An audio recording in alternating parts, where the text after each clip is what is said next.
Сәлеметсіздер ме балалар? Бүгінгі сабаққа қош келдіңіздер. Бүгін біз сіздермен 129 сабақ еліктеу сөздер тақырыбын өтетін боламыз. 47-ші жаттығу жұмбақтардың шешуін тап. Орманда еңбек ағашқа қонады, тұмсығын балта етіп тоқ соғады. Жұмбақтың жауабы тоқылдақ. Шыр-шыр етеді, құлағыңнан өтеді, ұстай алсаң, сөйлеп кетеді. Жұмбақтың жауабы телефон, балалар. Қарамен жазылған сөздерге назар аудар, не байқадың? Балалар, қарамен жазылған сөздер бірінші жұмбақта тоқ. Бұл тоқылдақтың дыбысына еліктетіп айтып тұр, Ал екінші жұмбақта шыр-шыр. Бұл жерде телефонның даусын еліктетіп айтып тұр. Олай болса, балалар, мына ережеге назар аударыңыздар. Қазақ тілінде еліктеу сөздердің екі түрі бар. Еліктеуіш сөз, бейнелеуіш сөз.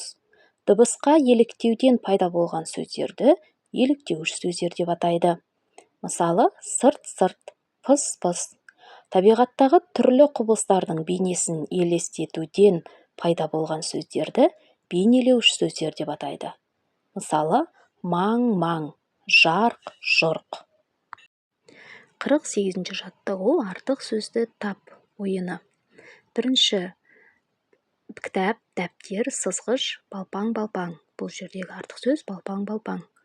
Екінші жазады, желп-желп, басады, өлшейді. Бұл жердегі артық сөз желп-желп. Келесі мен, өзі, саған, сатыр-сұтыр, ешкім. Артық сөз сатыр-сұтыр. Балалар, сіздерге түсінікті болу үшін артық сөздердің астын қызыл сызықпен сызып қойдық. Келесі тапсырма тапқан сөздерімен сөйлем құрап айт дейді. Бірінші сөйлем: аю балпаң-балпаң басып орман ішін аралап жүр. Екінші сөйлем: желп-желп еткен көбелек гүлден-гүлге қонақтады. Сатыр-сұтыр етіп өткінші жауында жауа жөнелді.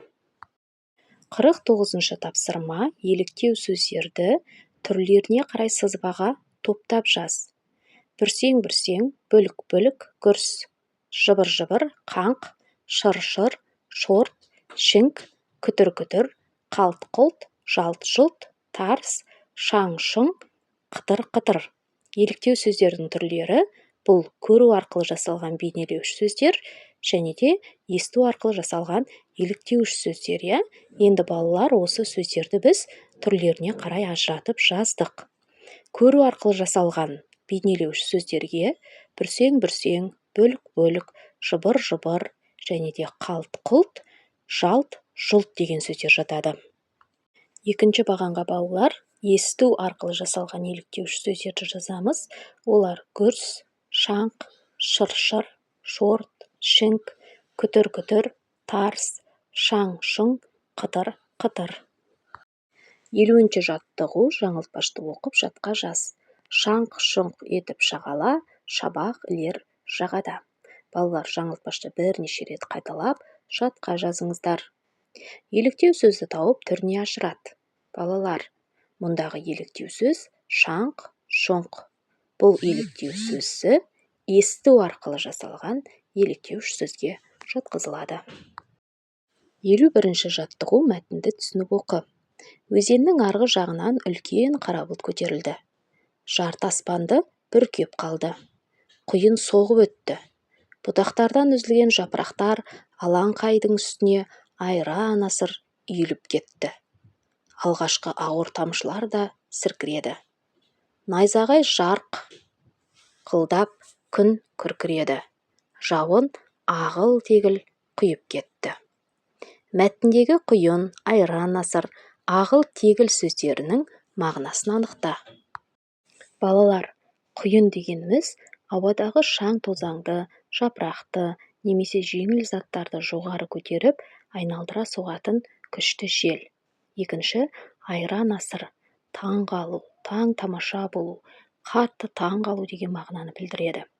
Үшінші, ағыл-тегіл, мол, көп, тоқтаусыз, үздіксіз деген мағынаны білдіреді.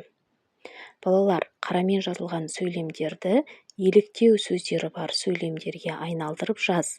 Ол үшін алай-түлей, тырс-тырс, жарқ-жұрқ деген күрделі еліктеу сөздерді қолдан дейді. Балалар, құраған сөйлемімізді оқиық, иә? Бірінші, айнала алай-түлей болып құйын соғып кетті. Екінші, алғашқы ауыр тамшылар да тырс-тырс серкіреді.